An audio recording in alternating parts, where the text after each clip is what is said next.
Hey guys, welcome back to Chapter 17. This is part 2 of the lecture series where we are going to talk about really the application of blood gases, pH, and buffer systems. So I'm not going to go through the objectives today just because I went through them in the last video. You're certainly more than welcome to read through them on your own if you want to revisit those. So today we're going to be looking at the different acid-base disorders. I imagine you're probably familiar with these, but these are the 4 that we're going to cover. We're going to talk about metabolic acidosis, metabolic alkalosis, respiratory acidosis, and respiratory alkalosis. Now this next slide is just a really great resource that I think you will find yourself referring back to. This is something that you can use when you're looking at your case studies, when you're working on Lab CE, when you're studying for your boards. And the reason that I really like this table is because it relates all of the different metabolic disorders, the different acid-base disorders back to one another and kind of compare and contrast them, which allows you to see what the differences are between them.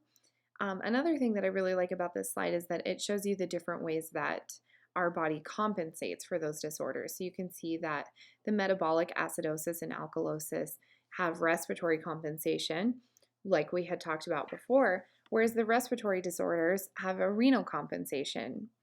And this is just something that I think is really helpful to keep referring back to.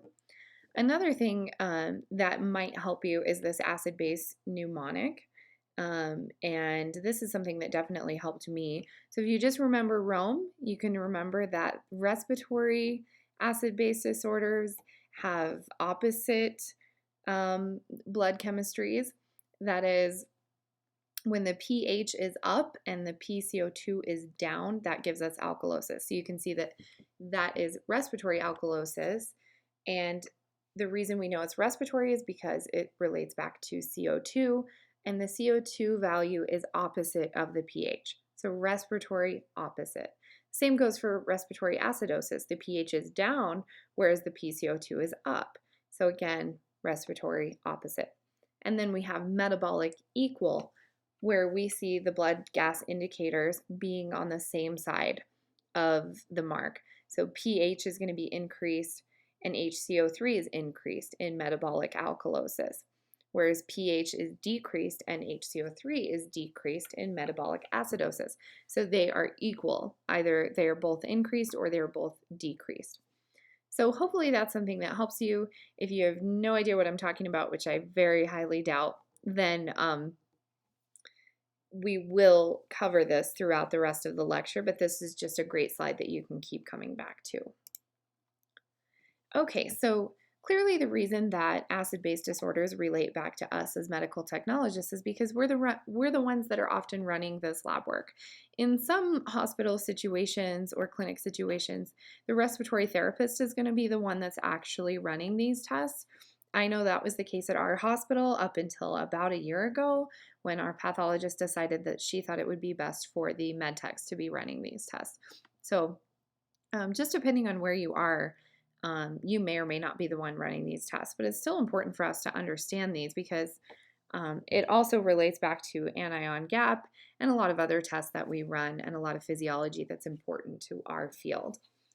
So with that, some of the blood chemistries that you might be running in the laboratory when there is a suspected case of an acid-base disorder include pH, PCO2, bicarbonate, the different electrolytes, as well as looking for base excess. Now here on this slide, you're going to see another table that's going to be a great reference for you. These are the reference ranges for arterial blood pH, gases, and derived analytes.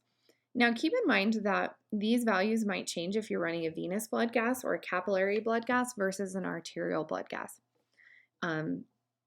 Most of the time, at least in my experience, what I've seen on the board exam is that they either want you to memorize those reference ranges or sometimes they will give you bits and pieces of them, but usually it seems to be for arterial blood gases. So if I were you, what I would do is I would memorize these arterial blood gas ranges. And they're fairly easy to remember because if you look at the pH is 7.35 to 7.45, and then the PCO2 actually has a very similar kind of range, 35 to 45. So if you can just remember 35 and 45 and 7 being somewhere near neutral, then you can remember that the pH is 7.35 to 7.45 and the PCO2 is 35 to 45. The PO2 is going to be anywhere from 85 to 108. Sometimes it's easier just to think 80 to 100. That's what you're probably going to see, is something within that range. The bicarbonate, you're going to see a range of 18 to 23, and the total CO2, 22 to 28.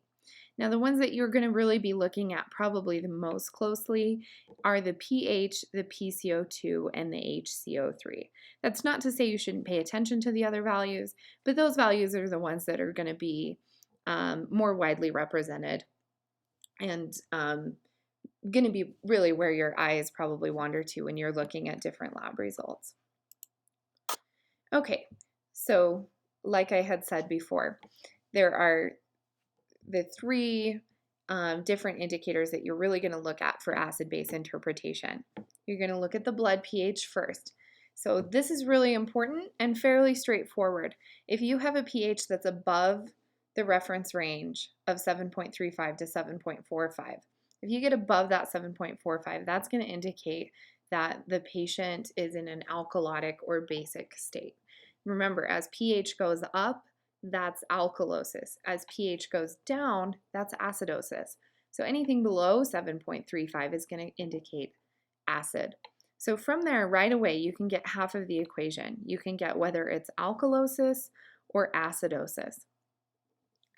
Now you're going to decide, is this metabolic or respiratory? So the first thing you're going to do is look at the respiratory component, CO2. Why is it the respiratory component? I think you know, because we're breathing off that CO2, right? Hopefully we're breathing enough of it off to keep it a neutral pH. But if we're not, and our PCO2 gets kind of high above the reference range, if it gets above 48, then that's going to indicate that we have too much acid, or respiratory acidemia, or respiratory acidosis. Either one of those words is acceptable to use. Now, if your PCO2 gets too low, if we have a decrease in this acidic component, decrease in acid means that our pH is going to go up. And so that's going to tell us that it's respiratory alkalosis or alkalemia.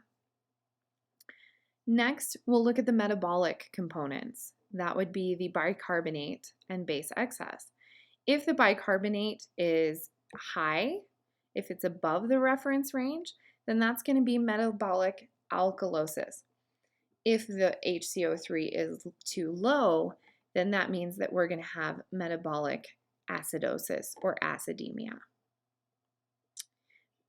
You can kind of remember, you can remember it this way, and I do believe I mentioned this in the previous lecture, but you should be thinking of CO2 as an acidic component as well as a respiratory component, and you should be thinking of HCO3, the higher concentrations that it is in, that is going to be a basic component. It's going to cause alkalosis, and it's related to metabolic acid-base disorders because it has nothing to do with what we're breathing in and out, more so what's going on with the kidneys. Okay, so let's talk a little bit about metabolic acidosis. So, like I have just said, right, metabolic indicator is HCO3. If we have an acidic pH, right away that tells us we're in acidosis, so our pH is below 7.35. So right away we're saying acidosis. Now we got to figure out, is it metabolic or respiratory?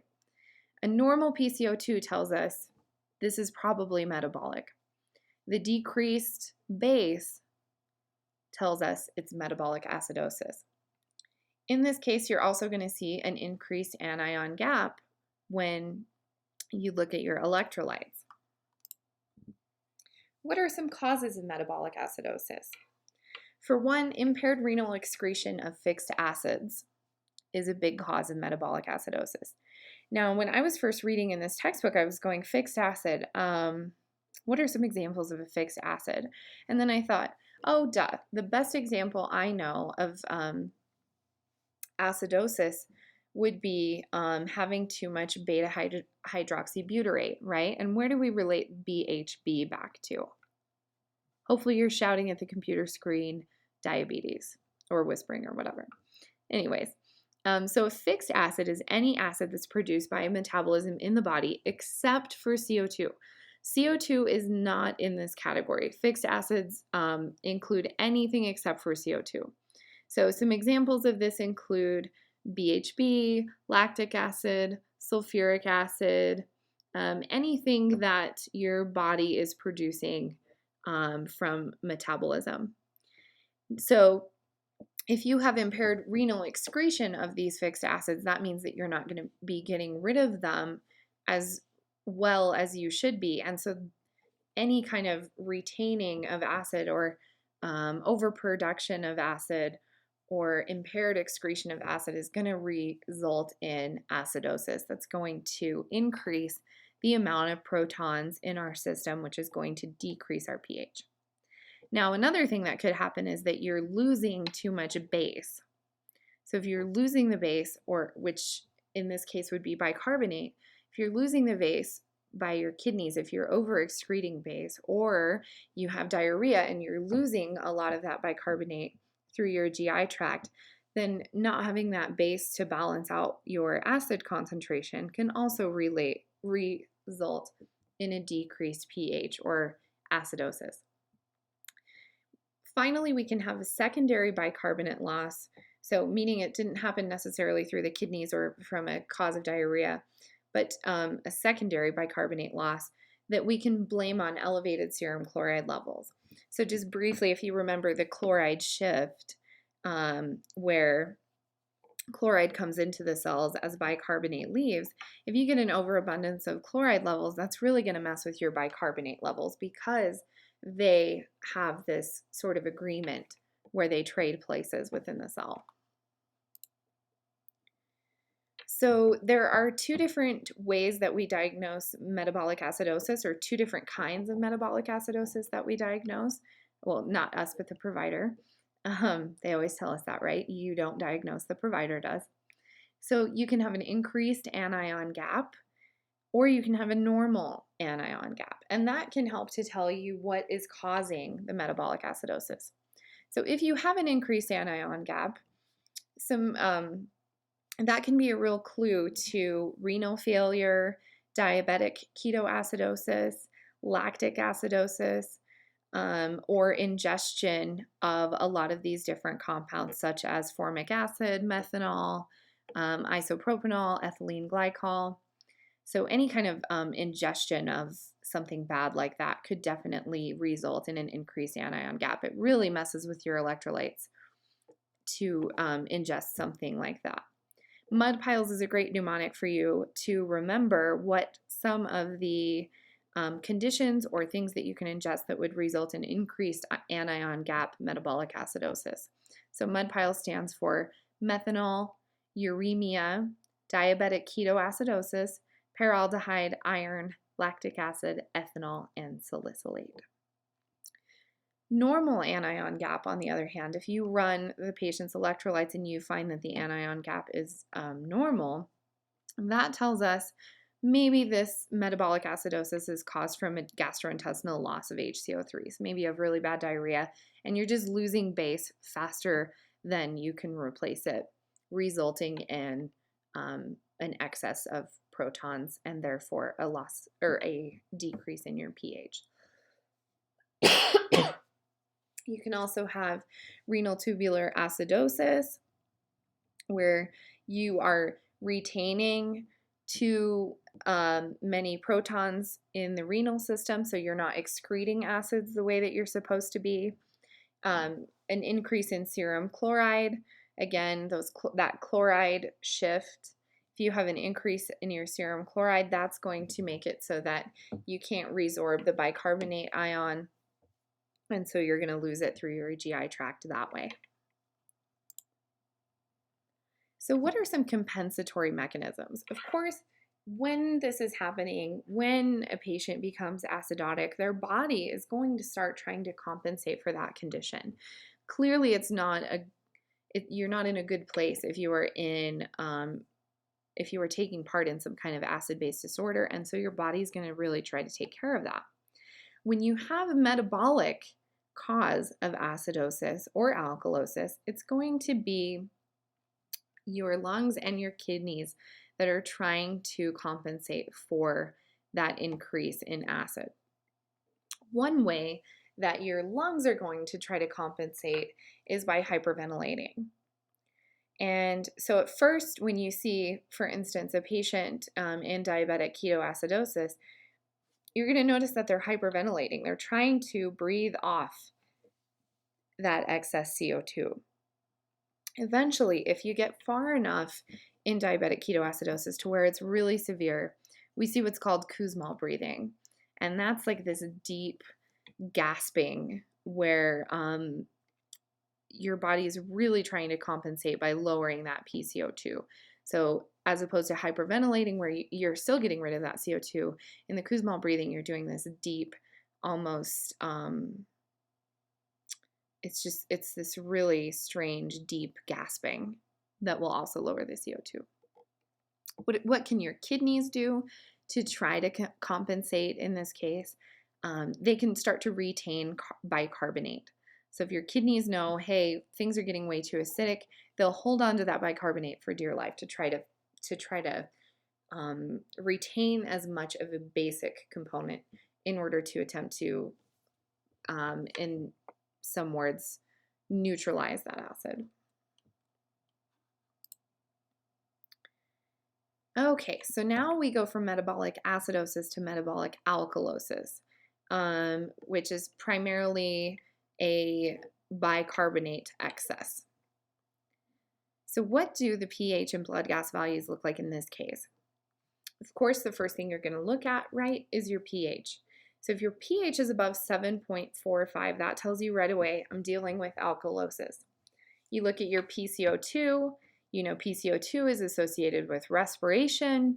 So if your PCO2 is normal, that tells you it's probably not respiratory alkalosis, it's probably metabolic. And of course, you're going to see some increased plasma bicarbonate levels. Now, with an increase in an anion, such as bicarbonate, you're going to see a decrease in cations. So that's something that you will very commonly see. You'll see decreased ionized calcium in the blood. You'll see decreased serum potassium levels, decreased serum chloride levels, because all of these different cations are capable of exchanging with bicarbonate. And if you have too much bicarbonate, then the cations in which it exchanges with are going to decrease in the blood. What are some symptoms of metabolic alkalosis? These symptoms are pretty ugly. You're going to see tetany, which can be due to the electrolyte levels in the blood being decreased due to cation decreases in the blood, increased neuromuscular irritability, confusion. Sometimes this leads to stupor and coma, which we will see in some very severe cases of metabolic alkalosis. Okay, so we have talked about what some of the causes are of metabolic alkalosis, having too much bicarbonate, right? But there's also some other ways. So if you're losing hydrogen ions, which are considered acidic from your body fluids, so maybe you're losing them via your gastrointestinal tract. That is, maybe you are vomiting. What's in your stomach? Hydrochloric acid, right? Which acid, that's an easy one, is hydrochloric acid is going to decrease pH, right? But if you're vomiting that out, you're losing acid, and that's going to cause an increase in pH in your system. If you have a chloride losing diarrhea state, again, that chloride shift. Chloride and bicarbonate have this little partnership. And if you're losing chloride through your gastrointestinal tract, then bicarbonate has the opportunity to rush into the cells and increase. Renal failure can cause this, hypercalcemia, any kind of movement of hydrogen ions from the plasma to the inside of the cells. If you have a retention of the bicarbonate ion, if you're taking too many antacids and you're really lowering the acidity in your system, then that could result in metabolic alkalosis and overuse of diuretics. How does the body compensate for metabolic alkalosis? There are respiratory compensations as well as compensations in the kidneys. Respiratory wise, in this case, what we want to do is increase our CO2 intake, right? Or increase your CO2 by decreasing the amount of CO2 that you're breathing off. So if you want to retain CO2 in the system instead of, say, hyperventilating, you're going to reduce the rate and depth of respiration so that you're not losing so much CO2 through respiration. Your kidneys, they can actually respond by increasing the excretion of alkali so that you're getting rid of more bases in your urine. They can decrease the sodium and hydrogen exchange so that you retain more hydrogen, which will increase the acidity. And then we have our buffer systems, which we talked about in depth in the last lecture, and that excess base can react with carbonic acid to hopefully lower the pH from an alkalotic state. Okay, now we jump to respiratory acidosis. So respiratory acidosis, what does that tell us? Okay, acidosis, our pH is lower, correct? Correct. Now we know that what we should see in our lab work when we're dealing with something respiratory is a change in our CO2, right? So in the case of acidosis, you should be thinking CO2 is acidic. Okay, so an increase in CO2 and a decreased blood pH, that tells us, boom, this is respiratory acidosis. What causes respiratory acidosis? Basically, anything that's going to really mess with your ability to properly blow off CO2 is going to be something that's going to cause respiratory acidosis. So basically, any kind of respiratory disorder is going to result in this. It kind of runs the gamut. So emphysema, right? If your alveoli are destructed, if you're not able to use your alveoli to exchange oxygen and carbon dioxide the way that you should, then that's definitely going to retain carbon dioxide in your system, resulting in acidosis. If you can remember that hideous picture of an alveolus that we worked on drawing in the last lecture, if that system is not properly working, then of course you're going to end up with an excess of CO2. Central nervous system disorders that make it such that you can't breathe properly are going to result in an excess of CO2 and then respiratory acidosis. Impaired respiratory mechanics, so maybe trauma to the ribs makes it so that you can't breathe very well, and before you know it, you've got an increase in CO2. Any kind of airway obstruction. If you have a tumor in your airway, that's one way to block the release of CO2 from the respiratory tract. Vomit, COPD, asthma, these are all things that can cause respiratory acidosis. In addition to that, any kind of abnormal ventilation to perfusion ratio, so if that exchange isn't really working, that can cause respiratory acidosis. If you have circulatory impairment, that is, your red blood cells aren't working properly, then they're definitely not going to be able to participate in the exchange between oxygen and CO2. So that's going to result in acidosis as well. Some compensatory mechanisms. Now, this we covered, again, a little bit in the first part of this lecture. An increase in the amount of bicarbonate buffer, right? Bicarbonate is a base. So if you can increase the amount of bicarbonate buffer, then that's going to help to get rid of some of the acid in your system. You can also retain bicarbonate ions in your renal system and get rid of hydrogen ions by excreting them, combining hydrogen ions with NH3, right, to create ammonia, which you urinate out. You could have a shift in electrolytes. So again, the relationship between these ions with other electrolytes, such as sodium, are going to allow us to make an exchange between potassium and hydrogen ions so that we can move that from the cells into the blood. Okay, finally, respiratory alkalosis. Hopefully by now you're starting to see some of these trends. If you're not, just go back to that table and study it some more. I think it would really help. Okay, so decreased PCO2. That right away, if we look at PCO2, that tells us this is a respiratory disorder if the PCO2 is what is off. If we see a pH that is above 7.45, that clues us in that this is alkalosis as opposed to acidosis.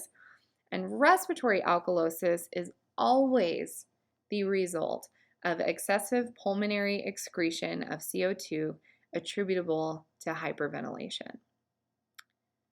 So let's think about that. We talked about how hyperventilation could be a compensatory mechanism for respiratory acidosis, right? And that's because if you get an increase in your CO2, your body's going to try to compensate by breathing off that CO2, so you're going to hyperventilate. Well, if you hyperventilate for too long, eventually you're going to get rid of too much CO2, and that could result in respiratory alkalosis. So don't get the cause of respiratory alkalosis, which is hyperventilation, mixed up with the compensation for respiratory acidosis, which is hyperventilation. Hopefully that makes sense. Okay, so different things that can cause hyperventilation. Hypoxemia, if you have pneumonia, if you have a pulmonary embolus, congestive heart failure, high altitude exposure, or severe anemia, that can cause respiratory alkalosis. If you ingest something or have some cause of stimulating the respiratory center, that can cause hyperventilation. A great example of this is salicylate intoxication, and we see this a lot worse in adults than we do in children. If you have a salicylate overdose, what this does is it goes to the medullary respiratory center, and this causes you to hyperventilate, which is initially going to cause respiratory alkalosis. Now, unfortunately, salicylate will also really mess with your electrolyte balance. And so later on, as you start to metabolize that salicylate, what happens is your electrolytes get really messed up, and then you end up with metabolic acidosis. So I guess the moral of the story is salicylate intoxication is so not a good thing. If you have a cerebral vascular accident, for example, a stroke, and that changes something in the medulla so that your respiratory center is stimulated, that can cause respiratory alkalosis. Gram-negative sepsis is another one that could stimulate the medullary respiratory center. Finally, and probably one of the more common causes, would be hysteria and anxiety, which result in what? Hyperventilation. So how do we compensate for respiratory alkalosis if we have too much base? We have tissue buffers that can work. So if we know that carbon dioxide is lost and the bicarbonate ion is used up, hydrogen ions are then made available so that the bicarbonate ion can be consumed and convert to an acid. We also have hemoglobin buffer systems. We talked about those earlier in the first lecture, and they contribute to about 30% of the buffering capacity. Another thing we can do is our renal compensatory mechanisms can come up. So maybe we retain acid and retain ammonium so that it's not excreted out of the urine. If we can retain acid or hold on to some of those protons, then that can help us to slowly decrease the pH in our system. Okay, here's another slide that is a great reference. So we talked about each and every one of these things and what the different compensation looks like for each metabolic acid-base disorder. We've talked about the 4 major acid-base disorders and what some of those examples are, what they look like, what the clinical causes are. But again, this is just a great slide that you can refer back to when you're studying or when you're working on your case study. So now we're going to kind of shift gears a little bit and talk about the measurement of blood gases. So this is always the fun part, right? Looking into how the analyzer actually works, and it can be a little bit confusing. We're not going to go super far into depth, but you do need to know what kinds of things are going to affect your blood gas results so that if something comes up that's erroneous, you can troubleshoot and say, maybe this is the reason that that's not working. Okay, so first of all, the way that oxygen saturation is determined is a spectrophotometric method. And if you remember back to the first lecture, we talked about oxygen saturation being an indicator for how our respiratory system is working. So the actual percent of oxyhemoglobin, denoted as O2HB, is determined using a co-oximeter. And that co-oximeter can measure various different hemoglobin species. The four most common hemoglobin species that we would want a co-ox to be able to measure include the AHB, the O2HB, or the actual percent oxyhemoglobin, COHB, and MET-HB. So those last two being those dyshemoglobins that we talked about that don't necessarily function properly to deliver oxygen to our tissues. And the way that the different hemoglobin species are measured is by different wavelengths incorporated into the instrument. So we like to see these first four being the very minimum of what a coax can measure. And then from there, the possibilities are kind of endless. But these are the four that we want to really focus on being able to measure. Of course, the potential sources of error is what you really need to pay attention to, which can include faulty instrument calibration, anything that's going to be an interfering substance when you're using spectrophotometry, anything that's going to interfere with that reading is going to be a potential source of error. Now, blood gas analyzers, those are what are going to measure your pH, your partial pressure of CO2, and your partial pressure of oxygen. And they do this with electrodes. The way that these electrodes work depends on what you're measuring. So there are amperometric, which basically say that the amount of the current that's able to flow through the sample is going to indicate how much oxygen is present. Potentiometric is where the change in voltage occurs, and that change in voltage allows us to assess analyte activity. And that helps us to measure the PCO2 and the pH. An electrochemical cell is an important component of this blood gas analyzer, and that is when two opposite electrodes are immersed in a liquid, and those electrodes can conduct a current through that liquid. Okay, so that's kind of the level at which you need to understand this. You don't have to go much more in depth than that. So when you're measuring the PO2, the PO2 electrodes are also known as Clark electrodes, and they measure the amount of current flow in the circuit related back to the amount of O2 being reduced at the cathode. Some sources of error here, this is really important. Buildup of protein material on the surface of the membrane. So you've got to make sure that that area is really clean before you analyze a sample. You can also have bacterial contamination within the measuring chamber. Again, you just have to really make sure that that analyzer is clean, and that's going to be part of your daily or weekly maintenance. Okay, measurement of pH and PCO2.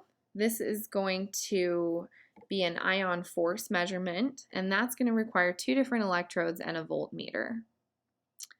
Then what we're going to look at is the difference.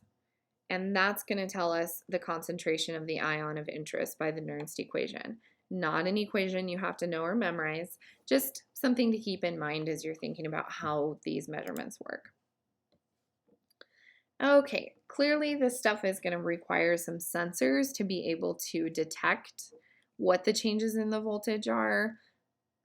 So we have our macro electrode sensors. These have been used in blood gas instruments since the beginning of time, since whenever we figured out how to measure blood gases.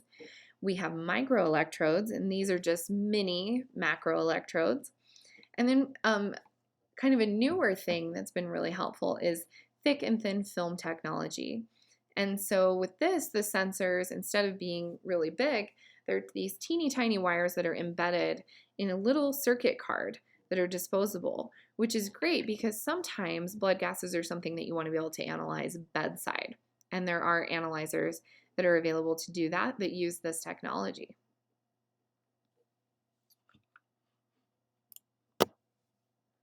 Okay, calibration. So by now, y'all should really know kind of what the ins and outs of calibration are. It's very important that calibrations are done often and correctly on your blood gas analyzer. And the reason for that is because pH and blood gas measurements are really, really sensitive to changes in the environment, including temperature. So for one, the electrode sample chamber where you're reading that sample has to be maintained at constant temperature. It can't be changing. Obviously, that's not ideal. Conditions do change. And so because of that, calibrations are going to occur probably more often on your blood gas analyzer than any other analyzer. I know that ours calibrates at least 3 times a day. And it does so automatically, at least in our case. So the pH electrode is calibrated with 2 different buffer solutions. And these, of course, are traceable to standards that are prepared by NIST. So we're definitely making sure that those are reading the way that they're supposed to. There are 2 gas mixtures that are used to calibrate for the PCO2 and the PO2. And so sometimes you're going to have to change these little gas cartridges.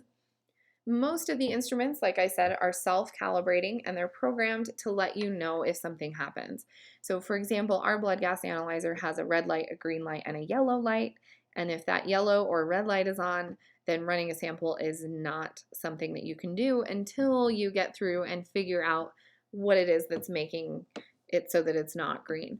Sometimes it's just a matter of reviewing the previous calibration and making sure that it went correctly before it'll allow you to proceed forward. Okay, now some parameters that are calculated and not measured directly by the blood gas analyzer might be HCO2, which is based on the Henderson-Hasselbalch equation. So if you know your pH and your PCO2, then you can go back and calculate that HCO2. Luckily, your analyzer will do that for you. Your carbonic acid concentration is calculated using a solubility coefficient of CO2 in plasma at body temperature, 37 degrees. Again, not something that you're going to necessarily need to be able to calculate, but just know that the machine does this. Finally, the total carbon dioxide content, which is your bicarbonate plus any CO2 that's dissolved in the plasma, plus any associated CO2 with proteins. So if you remember, there are a lot of different carriers of CO2 proteins within the blood, albumin being one of them. And we also have dissolved CO2 in the plasma. And then in addition to that, we have bicarbonate. So if you want to know how much the entire carbon dioxide content is, the analyzer can measure that for you. Now, hopefully you're able to measure all of these at 37 degrees Celsius, but if the patient's body temperature differs from that, the blood gas instrument can correct for this. So just one thing that I think we would all recommend is that you result at 37 degrees and you also give the corrected value so that the provider can look and see what the difference is for that for reference. Okay, quality assurance. So this is something that we really have a lot of control over when we encounter the patient to collect the sample or when your phlebotomist does. Clearly, proper patient identification is the #1 goal. Correct labeling of the specimen and accurate information provided. Is the patient on oxygen? How much oxygen? Are they normally on oxygen? Are they only on oxygen for the duration of their stay? Etc. Things like that. Things that your respiratory therapist can fill you in with if you need. You need experienced, knowledgeable personnel. Obviously, that's something that's really important for pre-analytic considerations. Something else that's really important, proper collection and handling of blood gas specimens. This is something that we really have to harp on in our lab because It can be difficult if you have a patient who is a difficult draw. Proper collection can be a challenge for blood gas specimens, but it's really important that they are collected properly. What does that look like? Making sure that your tube is filled all the way, making sure that the tube makes it to the lab in a timely manner. In some labs, the blood gases are delivered on ice. For some reason in our lab, our pathologist has determined that that's not necessary, but we do have to make sure we analyze those specimens within 30 minutes. So that's something to consider. Okay. Some specimens that you might encounter for blood gas analysis include arterial whole blood, if you have an arterial blood gas, samples that are used might be drawn in heparinized tubes to prevent coagulation of the sample. And like I said, they may be put on ice or they might just be immediately transported to the lab depending on what your lab determines. And these have to be free of clots and bubbles. So obviously, if you are trying to determine the oxygen content of a sample and the sampler happens to take up a bubble from your sample, then your oxygen concentration is going to be totally compromised. So that's something that you really don't want to risk. Here's just a picture of how you might run a blood gas. This is definitely what our blood gas analyzer looks like. Here you can see that the individual who is running the sample has a sample that's in a syringe. It just depends on how your lab carries this out. The way that our lab works is 99% of the time we get the sample in a full sodium heparin tube. In this case, like I said, they're using a syringe. So the first thing that happens is we're verifying patient information. Make sure that you've got the name and birthday of the patient and that you've correctly identified. Then you want to make sure that your sample is thoroughly mixed. Then you're going to eject a small amount of sample. You never want to test the very first little part of the sample. You want to get rid of that. And then once you have ejected a small amount of sample, you're going to aspirate the specimen into the sample port. In our case, we just popped the top off of the sodium heparin tube. In this case, they are actually allowing the sample port to come into contact with the syringe. And then from there, the blood gas analyzer will give you your results. And here is an example over here on the right of what you might see as far as results go. And this looks pretty similar to what we see on our blood gas analyzer as well. A lot of this information is going to be information that's going to be for the provider and not so much for you to analyze. But right away you can see that we're given the pH, the PCO2, and the PO2. And this is really important because we can see right away that the pH is a little bit high, right? Actually a lot of bit high. So 7.515. That means that we are in an alkalotic state, right? Right. Okay, so that's just something for you to think about. Okay, and last but not least, just some quality assurance. So it's important for us to understand what we're responsible for in the lab because we're working very closely with respiratory therapists when we are running these blood gas samples. So what we are responsible for is storage of the sample, measurement or analysis of the blood gas on the analyzer, reviewing those results, and reporting this to the doctor. Are we responsible for diagnosing the patient? No, we are not. We are just to review and report the results. And then from there, the provider can come up with an action plan and interpretation. Once they do that, they're probably going to want a repeat sample so that they can see if what they're doing for the patient is working or not. So you might be running some repeat blood gases on patients. Okay, so with that, these are the references for this particular lecture. If you have any